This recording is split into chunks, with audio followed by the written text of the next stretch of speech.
มันยังไม่ใหญ่เต็มที่ได้นี่นะบ่ค่อยเอาแนวมาแต่เมืองนอกขึ้นไปเขาเข้ามาแล้วก็เห็นแหละค่อยเอามาเวลาเก็บและบิดคือต้องบิดอ่อนเลยเนี่ยยังอ่อนอยู่มันยังพัฒนาใหญ่เต็มที่นี่ใหญ่ปลาเบิ้งหะมันนักหากมันนั้นพอดีงามได้หมกทัวสามีนะพี่น้องไอ้พอดีงามเลยทัวเบิ่งนี้อันคือไม่เท่านะเพิ่นเก็บมือซื้อเฮียงเอิ้นว่าปงเต้านี่นะปงเต้าปงใจปงโบลเดี๋ยวนี้มันก็คือปงแต่ว่าชนิดของมันก็คือมันแก้วมันอันนี้นี่เขาจะเอิ้นแบบ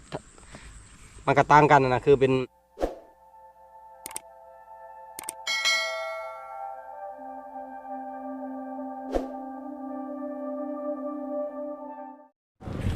สบายดีพี่น้องสบายดีตอนแรกตอนนี้แซลมอนพาไปจอบเบิ้งสวนมื้อนี้โบแห่งอยู่ที่บ้านดงใหญ่คือบ้านของแซลมอนนี่คือโคอูบรรยากาศตอนแรกพี่น้องเอ้ยทิวทัศน์ธรรมชาติงามชาวบ้านดงใหญ่กำลังไล่งัวไล่ควายกลับบ้านขัวซองเส้นซองสายอันนี้คือไผจื้อใดมือแห่เคยมืองานแต่งโบเฮียงแซลมอนจะแห่ผ่านครัวนี่แหละ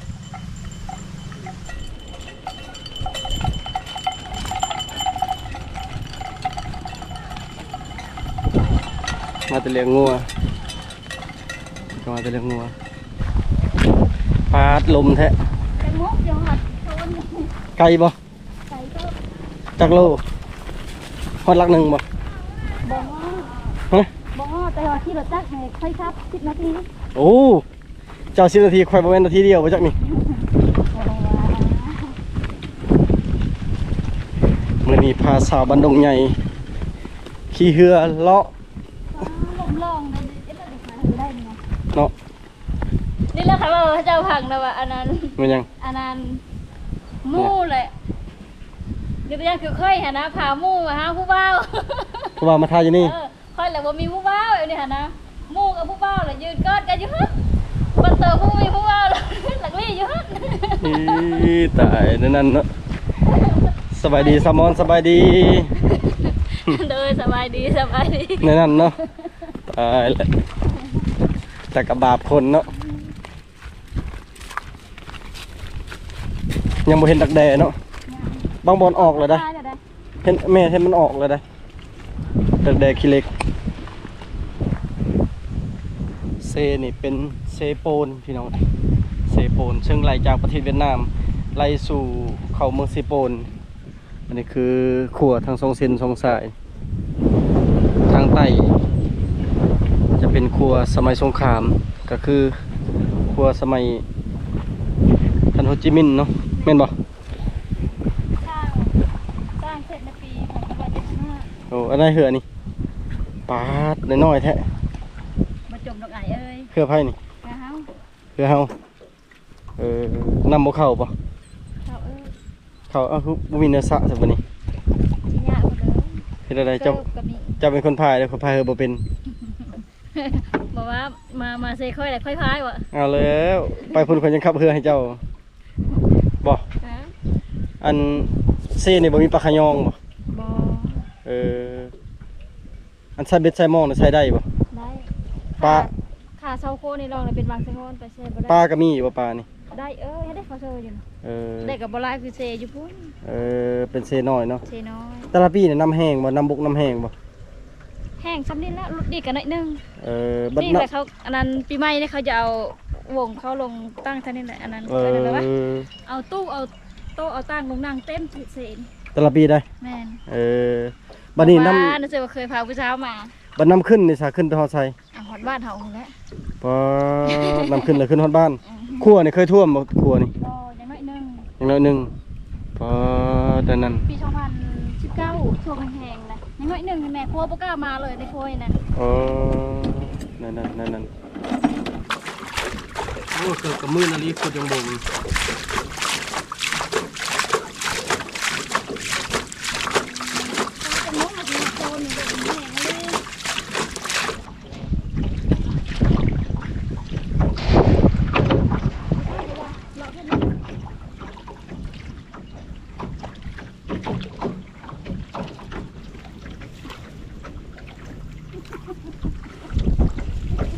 ไก่ต้นมา2โตนะ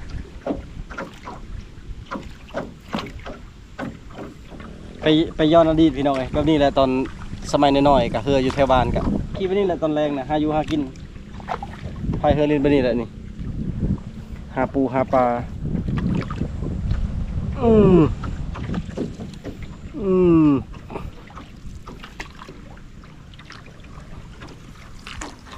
มาดำมาแดงไปน้ำแม่มันงามนี่เด้สลอกสลีแคมเซนจะปลูกมักสลีมักเพชรมักเขือแต่ก็ทางแคมเซนนี่มันก็จะดักปลาบ่ฮู้ว่าเขาเจ้าเอิ้นจังไดนี่จันกับบ่แม่นบ่แม่นท่านน่ะก็ปลูกสลีปลูกทุกอย่างนะปลูกพืชผัก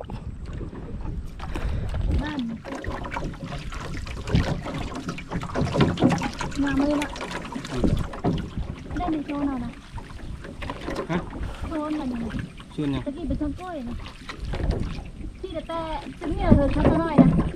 เธอข้าวน้อยแล้วก็โซนไม่อันนั้นโซนโบงแล้วก็มัน ตอนนี้มาฮอดส่วนของแม่เฒ่าแล้วจักสิงามคือของเพิ่นหรือบ่ เอาจอดแล้วก็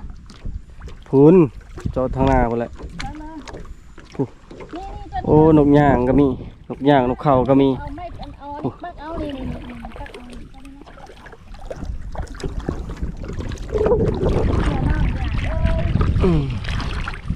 เอา เอา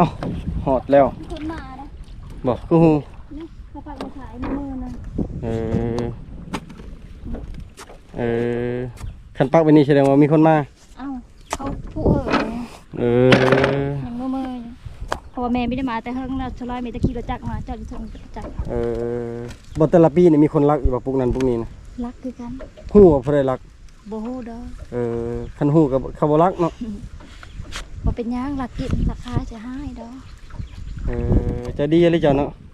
นอกจากขี้ร้ายก็ยังใจดีอีก ใจอย่าว่าดุได้บ่แฮงเว้านัง น่าจะเป็นคือกันเด้อ แต่ละวันไปกินละ หอดส่วนแล้วอ้าวอันนี้คือหอมห่วยเนาะ โอ้ย ไผสิย่องเมียงามก็ย่องไว้น้ำลัง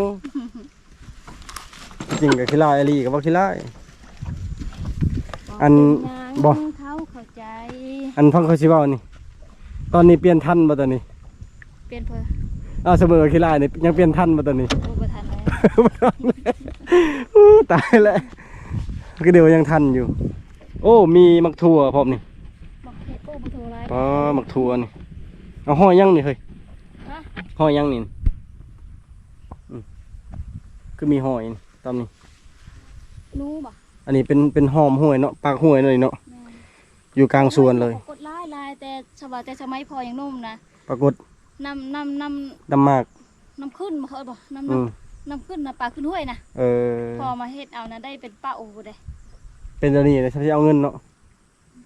ว่าคำเป็นตัวนี้ฉันจะเอาเงิน ทุกปีเดี๋ยวนี้มีแต่คนอื่นมาเอาเพราะว่าในสวัสดินเฮาแล้วคนอื่นจะบ่มีสิทธิ์มาหามาเอาหั่นนะ แต่เดี๋ยวนี้ จะมาดักงั้นนี่โลดแหละได้เดี๋ยวนี้เท่าแล้วบ่ฮู้มาเลย พอบูฮูมาเลยเราเคยกับขี้ข้านมันนี่ ลูกเคยซื้อทอด นี่มักถั่ว หลายเด้โอ้แต่ละปีเก็บเป็นเป้าพุ่นเด้ บ่เก็บขายบ่เรืออะไรชุดลายขายบ่ ขายกับแบบว่ามันหลายนะส่วนไผเขาก็ปลูกหมดน่ะบ่ได้ขายฮู้บ่เฮ็ดได้แม่ป้าเฮามันแห้งเฮามันแก่หั่นนะเฮามันเห่าแล้วก็แก้เอาในมัน เออเอ้าเป็นได้ขึ้นได้เหรอนี่มีมะเขือนำนี่มะเขือแล้วก็มักถั่วกับพอดีกินเนี่ยไม่ต้องไงคือบุเฮงมักนี่ตำมักถั่วแล้วก็ปิ้งปลาปิ้งเขียดนี่โอ้สุดยอดเลยเนี่ย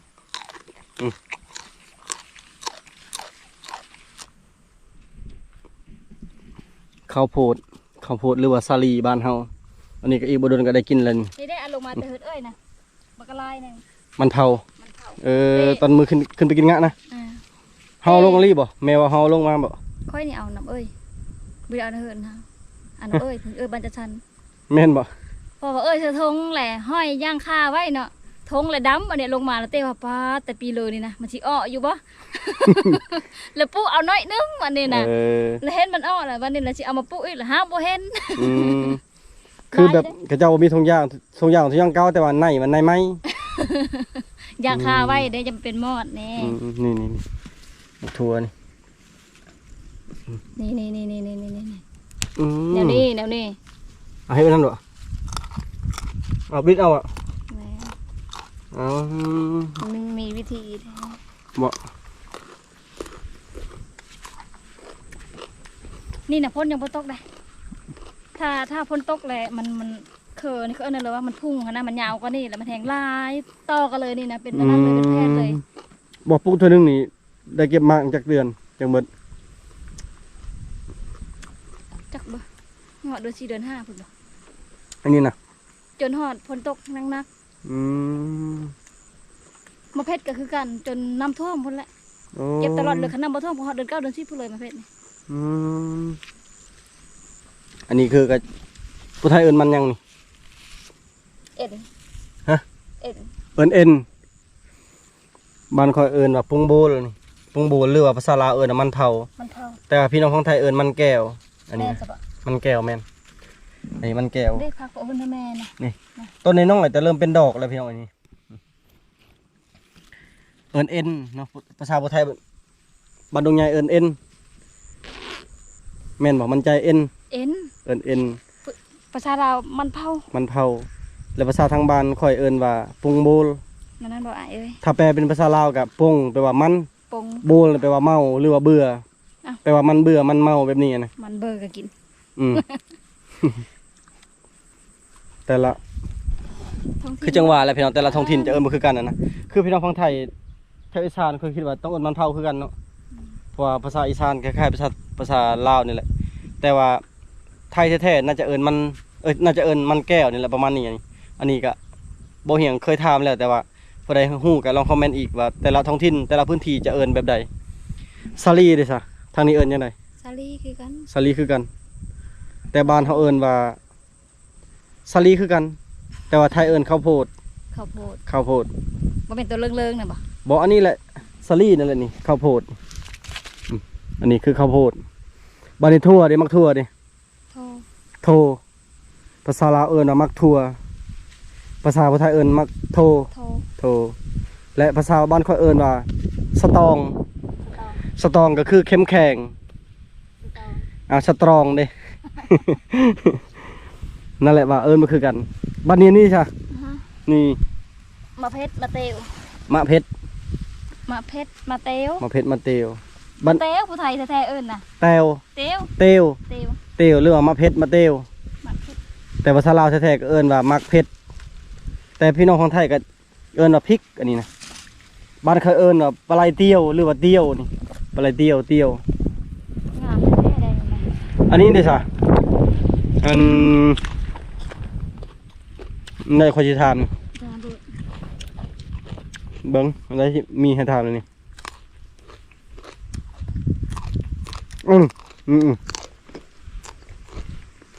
ก็เป็นเครือนี่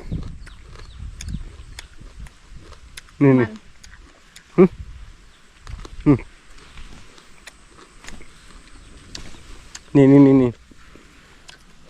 ยอดมาชุบแซ่บเลยเอิ้นว่ายังผู้ไทยเบาค่ะเม้นอ้อนเม้นอ้อนเม้นอ่อนผู้ไทยว่าเม้นอ่อนคนลาวว่ามันด่างเบิ่งได้สิขวัญให้เบิ่งอันนี้พังไทยบ่ฮู้จะนั่นเนาะแต่ว่าบ้านเขาว่าปุงเต้าอันนี้แซลมอนเราพิสูจน์เบิ่งว่าเป็นหัวเลยหรือยังนี่โอ้เป็นหัวเลยนี่ป้าเป็นหัวไปเลยนะปรีเลยแล้วเอาไปปลานี่เอาไปมกกินนะก็จะเอาหน่อมกเนาะบ้านเขาเอาหน่อเผากินโอ้งามมาดิคันผู้หญิงกันน่าจะประมาณแม่นอายุ14พี่น้องนี่นะยังหน้าอ่อนๆอยู่3ค่อยกาเว้าเนาะมันใจว่าแบบมันใจอย่างน้อยจริงอายุนั่นคูณ3ของ14มีผู้หนึ่งเพิ่นคอมเมนต์ว่า อันยังวะเราบอกว่าเราบอก34ยังงามเราบอกเรา30ปัดกี่ไร่เท่าบ่เลยจังนะเขาก็ลืมแล้วเพิ่นคอมเมนต์นะแต่จริงเพิ่นก็ยองคือกันกับ14หลายคนยังน้อยเนาะยังน้อยนี่เอาบ่คนปลูกบ่เอาคนเอาบ่ได้ปลูกหรือว่าเจ้าก็ปลูกกันบ่นำแม่ปลูกข้อยก็ปลูกคือกัน เห็นว่าขี้ลายก็ดุคือกันเป็นคือกันคิดว่านอกจากขี้ลายก็มีแต่ขี้ข้านอีกบ่นี่ครบ ครบจบที่เราไปต่อไม่ได้งามเลยพี่น้อยซุปแซ่บได้นี่บ่ซุปอันนี้เจ้าเคยกินบ่เนี่ยเอ้าเคยเลยก็เอาคืนแล้วนี่กินหญ้าเฮ้ยก็หญ้าทานเนาะก่อนพักแล้วหญ้าคือเจ้านี่เพิ่นแต่เจ้าเลยกินหญ้าก็คันนั้นได้แน่ภาคได้แน่เนี่ยหญ้านี่ทามึงนู้นี่เขาก็มายอดมันยอดมันชูโดนหญ้าอื่นเป็นผักเป็นหยังคันงัวควายกินก็หญ้ามีแต่เจ้าแล้วกินหญ้าจะกินเฟืองพี่น้องไอ้สะออนมันนี่มันไม่เท่านี่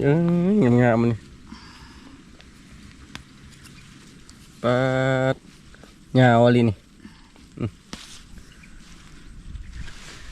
ไทยหูแต่เราท้องถิ่นเอิญจะได้นี่กะคอมเมนต์ช่วยบอกโบเฮียงหน่อยเด้อคือทางบ้านโบเฮียงเอิญว่า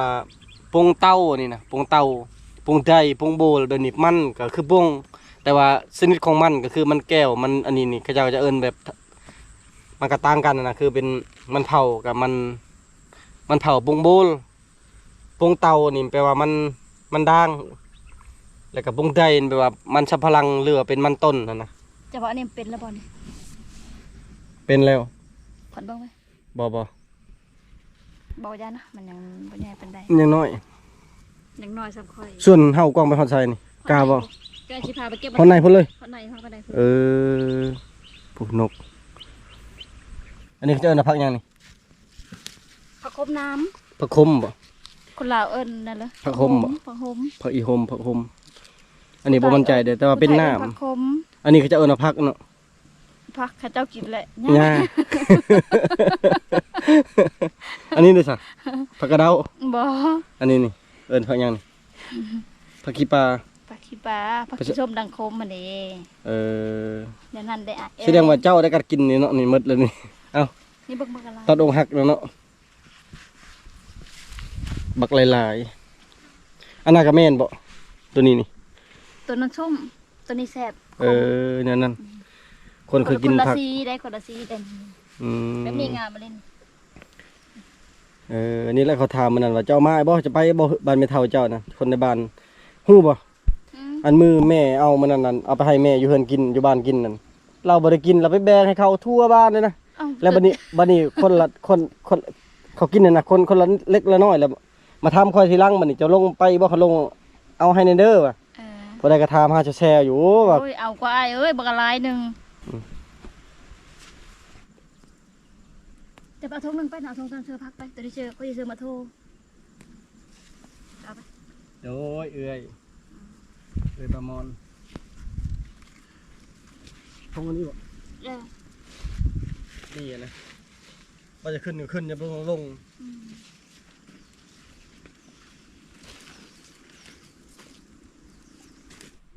พักนี่ก็มีอันนี้เนี่ยทางบ้านเฮาเอิ้นว่าบัดแงวหรือว่าเขาจะเอิ้นว่าผักหอยอนผักแขกอันนั้นมี2ชื่อแต่ผักผู้ชาวผู้ไทยบ้านสมอนเอิ้นว่าผักกลมมันจะมีแบบผักในธรรมชาติแน่แล้วก็มีผักที่ปลูกในสวนซึ่งคานี่นะเป็นแดนเขาเบิ่งไม่เท่าระบุสลีนี่เป็นแถวเลยคานี่เป็นสวนข้าเจ้าแต่ทางนี้ไปพุ่นนะเป็นสวนไม่เท่าไปห้องพุ่นเลยนะอันนี้คือบรรยากาศตอนแรง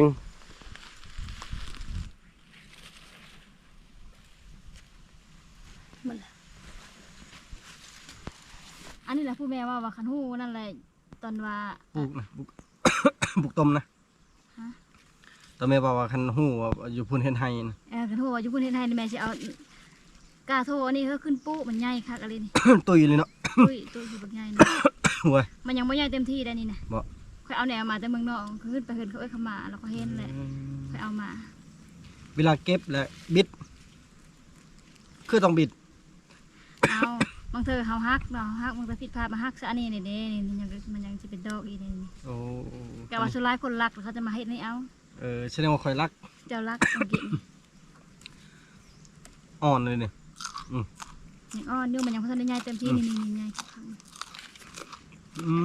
ม แซ่บเลยกินข้าวไม่เท่า กินข้าวไม่เท่าปุ๊นี่เต็มแก้มเลยวะใหญ่นะ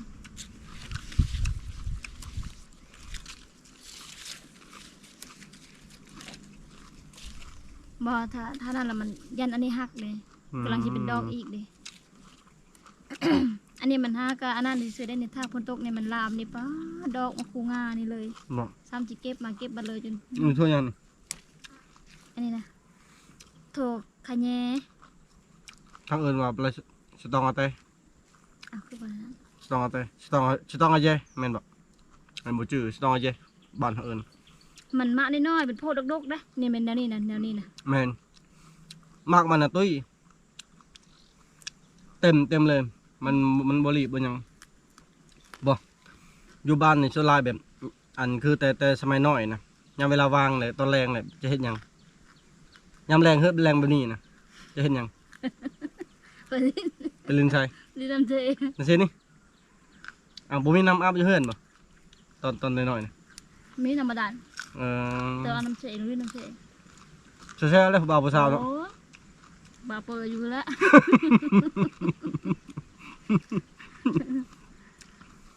กินตามยุคตามสมัยตามวัยคือกัน บ้านในส่วนนี่เนี่ยให้ทุกปีเลยม ทุกปีเลยน้ำท่วมกับเฮ็ด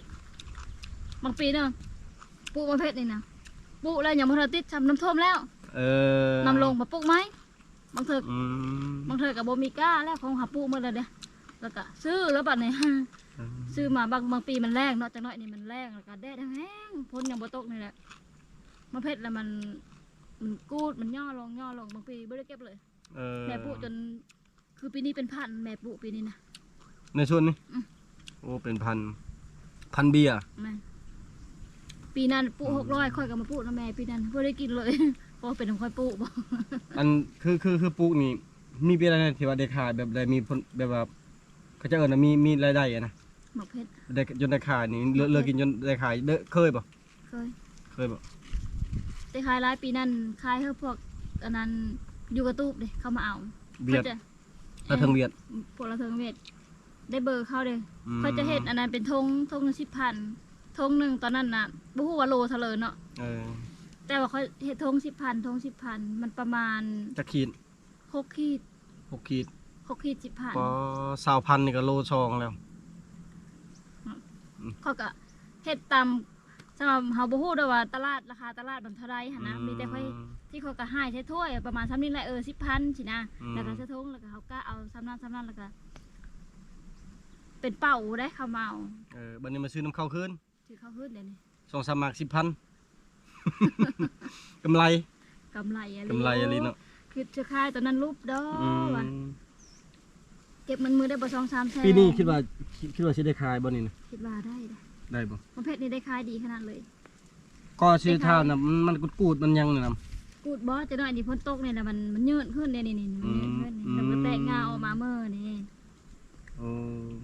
แสดงว่าปลูกนี่แบบสบายปลูกปะปลูกทิมบ่ได้หดแล้วก็บ่ได้เฮ็ดหัวบ่ได้เฮ็ดหยังอ้อมแบบนี้น่ะดินหลายเฮกตาร์ก็ได้แล้วบ่ได้เสียหญ้าบ่ได้เสียหยังอีกเซเอ้ยได้ทุนเขาบ่เซน่ะอันนี้โซนเฮาเซแล้วอันนี้เซนี่แปลว่าเสียหญ้าซับหญ้านี่ผู้ไทยว่าเซหญ้าเรียนภาษาผู้ไทยไปนำพี่น้องเอ้ยเห็น FC ถามเพิ่นว่าเมืองวังอังคำนี่เมืองวังนี่เดี๋ยวนี้เปลี่ยนเป็นเมืองวิระบุรีบัดนี้เมืองอังคำนี่ซะ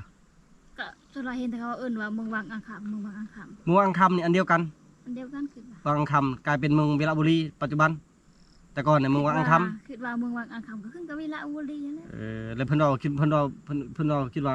อังคำนี่แม่นก็คือวิระบุรีหั่นแต่ว่าเมืองวังนี่เพิ่นคิดว่าสะพรแม่นบ่ บ่ มันอันเดียวกันสถานที่เดียวกันก็คือเมืองวิระบุรีปัจจุบันบ่มั่นใจเมื่อถ้าแม่ตื่นคิดว่าบอสอันเจ้าได้ใส่ผู้ไทยนี่ผู้ไทยแบบบ้านแบบผู้ไทยกำเนิดแต่ใส่มันจะมีจุดกำเนิดผู้ไทยนี่มันลายผู้ไทยแต่ผู้ไทยเมืองวังนี่ผู้ไทยเชปอนผู้ไทยเชปอนจ้ะนะผู้ไทยหนุ่งซินมีอ่ะนี่ซินมีเสื้อดำหม้อผู้ไทยนั่นผู้ไทยนั่นแม่ว่าผู้ไทยชุดผู้ไทยของจะค่อยเนี่ยบ่งามบ่คือผู้ไทยเมืองวังหั่นเด้เขาว่าอยู่เมืองวังอังคำนะว่ากระมวลชิ้นกะงามอันนี้ว่ากับแข็งว่ากับบ่มวนกีฬาเว้าจนต้องตกใจ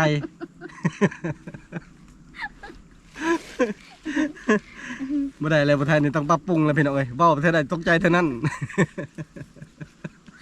พรเจียงลงอันอื่นดีเบิดว่าผู้ไทยนี่ก็สิถามนี่คือแบบอันปู่ย่าตานายก็อยู่ในบ้านนี้อยู่บ้านดงนี่เหรอเจ้าเกิดแบบพ่อแม่ก็เกิดมาอยู่บ้านดงนี่แม่เกิดอยู่บ้านดงตานายก็เกิดอยู่บ้านดงนี่เลยแสดงว่าก็ชาวบ้านเกิดอยู่เมืองสิโปนนี่เนาะแบบว่าผู้ไทยอยู่เมืองสิโปนเอิ้นเป็นนิทึแล้วจะเอิ้นแต่เมืองสิโปนคือสิ้นนั้นก็บ่ได้คือกันกับสิ้นเขาอันเมืองวังจุวิละงามของเขาให้บ่ใส่เบงเขานะก็งามอันนี้สิ้นก็จะว่าสิ้นมัดมีเนาะแต่อยู่นี่นั่นมันเป็นแบบอันยอมขามยอมยังนะมันสิออกมาสีกลมสีดำกับสีว่าดำกับบ่ดำเนาะมันสีกลม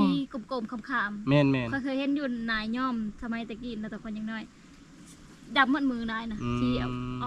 ก็นั่นกลมเขาเลยเนาะเขาย่อมเอาเดเซอร์นะเดี๋ยวนี้บ่ได้ย่อมแล้วเดี๋ยวนี้บัดเมืองวังค่ำบัดมันสอกสีโทนแดงตีนงามแบบตีนขาวมีชิ้นชั้นเนาะมันมีชิ้นแบบชิ้นหัวเนาะมันจะเป็นแบบชิ้นไม้มอนหลาบมอนยังมันค่อยคือค่าอยู่แต่อันแถวเซชิปูนนี่บุค่อยงามมันจะว่าแต่ว่ามันเป็นเอกลักษณ์ของแต่ละท้องถิ่นนะเพราะว่าเห็น FC น่ะหลายคนเนี่ยเพิ่นกับเป็นคนชิปูนคือกันแบบพ่อแม่เพิ่นว่าให้ฟังว่าเพิ่นมาจากเมืองชิปูนมาจากเมืองวิระนั่นนี่มาจากเมืองอัสสพรแหละเพิ่นแบบไปเติบโตไปใหญ่อยู่ประเทศเพื่อนบ้านประเทศไทยอยู่พุ่นนั่นแล้วเพิ่นก็อยากฮู้แบบข้อมูลตัวนี้นะแต่วังอังคำนี่แม่นอยู่เมืองชิปูนเนาะเมืองวังอังคำเมืองวิระเนาะนั่นเอาเก็บไปนำลมไปนำพี่น้องเอ้ยแม่อันนี้คือสิครัวกินได้เนาะมันแข็งบ่คือพอดีงามได้บักทั่วซำนี้นะพี่น้องเอ้ยพอดีงามเลยทั่วนี่วันนี้อันคือแม่เฒ่าน่ะเพิ่นเก็บมือซื้อนี่บ่เมื่อวานนี่โลดเลยค่อยมากับเต้มตะเช้าวันเจ้ามาเก็บเมื่อวานนี่ซามอนกับมาเก็บแล้วกับอันน้องแล้วกับมื้อนี้กับมาเก็บอีกเพราะว่าเขาเก็บตัวผู้แบบพอดีกินในตัวผู้มันก็เถื่อนๆเขาก็บ่ได้เก็บมันก็เลยเก็บไปขายในขายทุกมือเลยเนาะนี่ทุกมือเลยตาสะออนอะไรขนาดไปขายยูเซฟก็ได้อยู่เด้อแต่มันไกลถ้าเกิดว่าเอาขายท่านี้มันพอบ่ได้ส่วนหลายเพิ่นก็ปลูกเองนี่เต็มหมดได้สวนนะพี่น้องผู้ทรงฝั่งนี้ฝั่งนั้นมีแต่สวนเขาเจ้าเบิดเบิ่งชาวบ้านอยู่หั่นก็แซ่ๆอยู่เขาเจ้าเก็บนั่นเก็บนี่อันคือดินนี่ทุกตอนทุกบอนนี่สุดเข้มเซทั้งสองฝั่งนี่มีเจ้าของเบิดแม่นมีเจ้าของหมดเลยเป็นวักของสมัยตะกี้นี่แบบเฮ็ดแล้วก็ชื่อว่าอันนั้นพ่อแม่เคยเฮ็ดได้ซะว่าสมมุติว่าปีนี้เฮาบ่เฮ็ดเนาะปีหน้ามาเฮ็ดก็ได้คนอื่นบ่สามารถมาเฮ็ดเนาะถ้าสมมุติคนอื่นมาเฮ็ดก็ต้องขอแบบยืมหั่นนะยืมสถานที่ยกตัวอย่างคือว่าคือโซนเฮาบ่นี่เฮาบ่ได้เฮ็ดเด้ถ้าคนอื่นเขามาเฮ็ดก็ได้แต่ว่าปีต่อไปเฮาอยากเฮ็ดเฮาก็สามารถเอาคืนบ่พันคือบ่ปลูกหยังเพิ่นแปลนเลยนะแต่เก่าก็ปลูกมันปีนี้บ่ได้ปลูกมันอันนี้แหละมีอันนั้นเด้2 3 4พุ่นน่ะ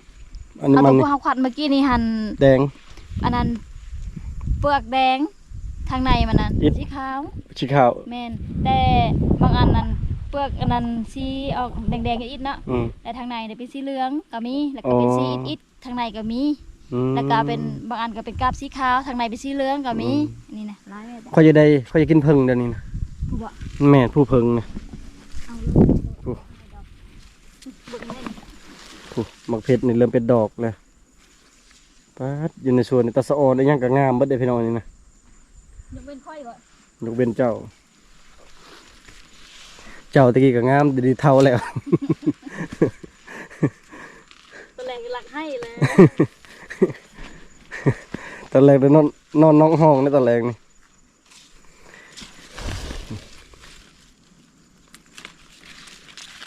ปัดสลีนี่นะ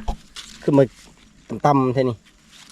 นี่เลาะยาวเตาตามหอมห่วยเลยแม่นเบิดบ่สองพังนี่ แม่น ปัดกว้างเลยเนาะ แม่นทำให้แผ่นหนึ่งเลย สมัยแผ่นหนึ่งทางนี้ผู้อันนั้นทางนั้นตั้งหากได้เมื่อกี้นี่ยังเลาะมาทางนี้อีกโอ้ครบทุกอย่างเลยนะนี่นะมักยังมีเบิดเอ้าค่อยส่งให้เจ้าส่งให้ค่อยมีปีใดได้ที่บ่ได้เฮ็ดนี่ ทุกปี ทุกปีแสดงว่าดุเลยเนาะบ่ อืม เคยพาพ่อบ้านมาเก็บอยู่แบบนี้นี่ โอ้ยอายเป็นคนแรกเลย บ่คือลาย ผู้บ่าวเคยจะมานำบ่ บ่ฮันนี่เคยกินบ่นี่นะนี่ บ่ โอ้ยกินกับอันนั้น กินได้ปะ ก้อยกุ้ง นั่นเนาะ ตอนนี้พวกเราเก็บได้หลายเลยเด้ออันนี้คือเฉพาะผักนี่ผักมีครบทุกอย่างเลยนี่นะน้ำแซลมอนเป็นมักถั่วพากันเก็บเอามากินอยู่พุ่นแหละอยู่บ้านพุ่นแหละอยากน้ำมักผึ่งอยากน้ำผึ่งนี่พี่น้องนะเอาก็ขึ้นง่ายอยู่เลยนะคันมันเอาเป็นคือสิแมันเอาทุกมันเฮ็ดทุกปีเลยหันเบิ่งหอยมันแถวงานยันเฮ็ดทุกปีเลยนะนี่นะก็จะหาอยู่หากินเซทะเนมบกวางนะบกวางคือเซบ้านเฮาตะกี้กับเซกวางประมาณ10 เท่าของตัวนี้แล้วมาบวกเดี๋ยวนี้เป็นน้ำเขื่อนแห้งกวางกว่าเก่าส่วนหลายจะเป็นเฮือยจนเฮือจองมาเลยเฮือโยมเป็นอลูมิเนียมมานอยู่บ่มาเยี่ยมเลยหากันมาใส่นี่ใช้เหงื่อบ่ใช้หมอกวะก็เดี๋ยวมาใส่เขาเจ้าเอิญนี่ยังแต่เขาใส่ตามแคมนี่จิ๊บบ่จันมองกับมองน้อยไปเลยเนาะมองน้อยมองโอ้ยไปใช้อยู่บ้านนี่ไปจักปิดขันมองโป้นี่ มีปิดพุ่นเนาะ แม่น้ำเขื่อนเด้ปลาลายaliอยู่บ้านลายหักแล้วเลิกอยู่บ่นำนี่ ลูกเขาไม่ได้ลูกเขาเลยปุ๊บวันดอกมันต้นแล้วมันได้แห้งๆนี่เลี้ยวเห็นหน่อดินไม่ได้เลยดื้ออยู่ว่าแสดงว่ายังสิลงอีนี่เนาะยังสิลงอีนี่นำนี่เนาะลุงเนาะลุง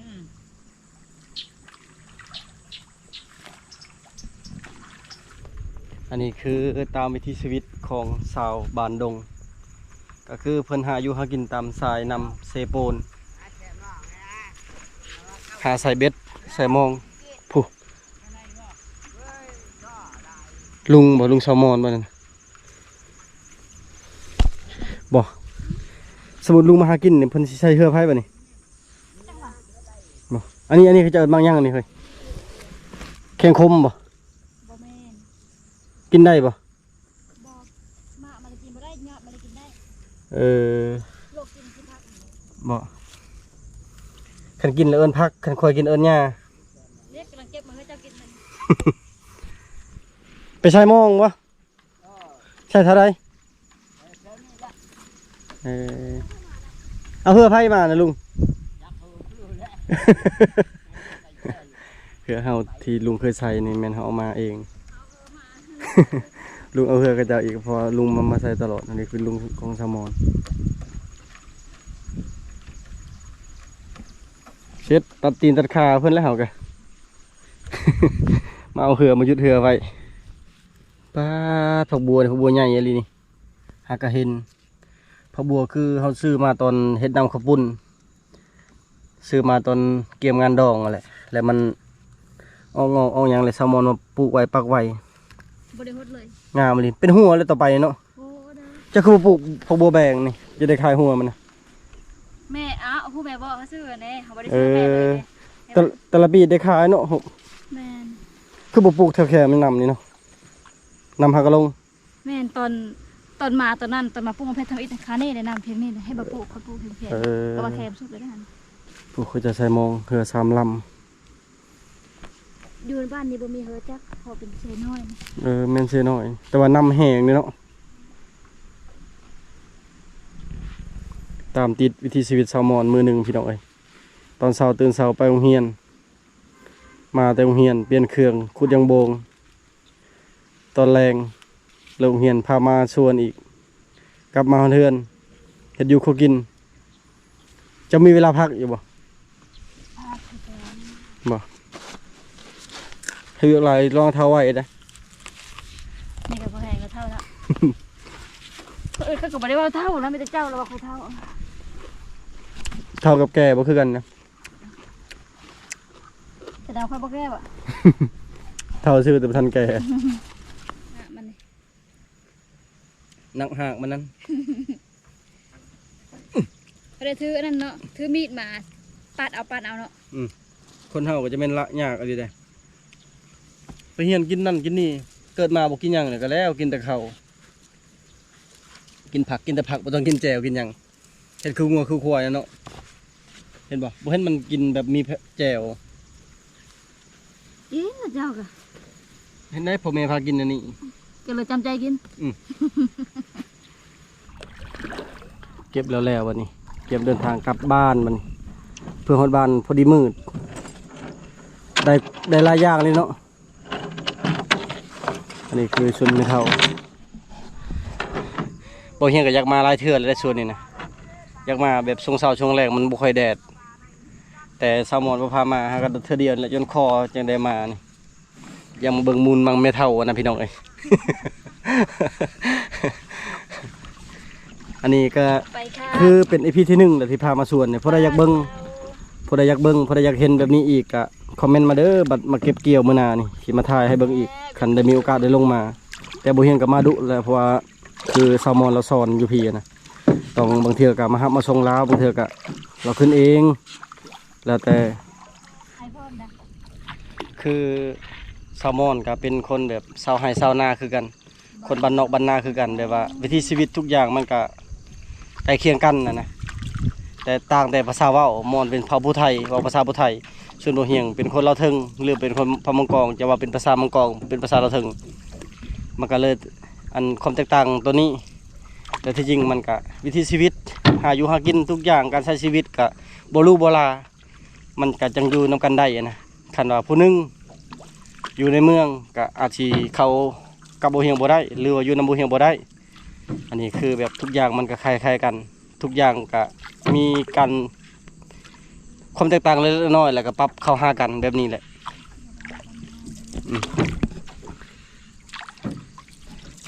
เราก็แบบนี้เลยวิถีชีวิตเราก็เป็นครูสอนนำแล้วก็หาอยู่หากินนำเฮ็ดเวียกเฮ็ดงานซอยพ่อซอยแม่นำแบบนี้แหละคอยติดตามไปเบิ่งว่ามันสิเป็นอะไรอนาคตของเฮาช่วงนี้ก็ไปมาๆพอเรายังสอนอยู่พี่ยังสอนอยู่บ้านบ่ได้มีแต่อาจสิเป็นเดือน9ปีหน้าพุ่นแหละยังย้ายไปสอนอยู่บ้านได้เฮาก็สิได้ลงมาพี่ดนเทื่อ ได้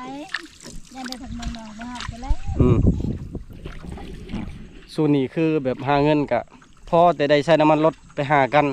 ไปหาไปส่งแบบว่าเฮาจะออกคู่กะมันวิ่งยังเฮ็ดก็เลยช่วงนี้กะเงินเดือนชาวมอญเงินเดือนบ่เฮียงกะเบิดตัวนี้แหละเบิดนำเที่ยวไปเที่ยวมานี่ก่อนพูดแหละบัตรขึ้นไปอยู่บ้านพูดแหละจึงค่อยเก็บค่อยหาเงินเพื่อที่เฮาจะวางแผนเอาลูกเอาเต้า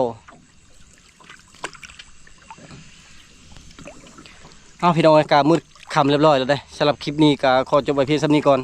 ก่อนอื่นก็ขอขอบใจพ่อแม่พี่น้องเบิดทุกคนที่ติดตามแต่ต้นจนจบสำหรับ EP นี้ขอพ่อแม่พี่น้องไปก่อนเด้อบาย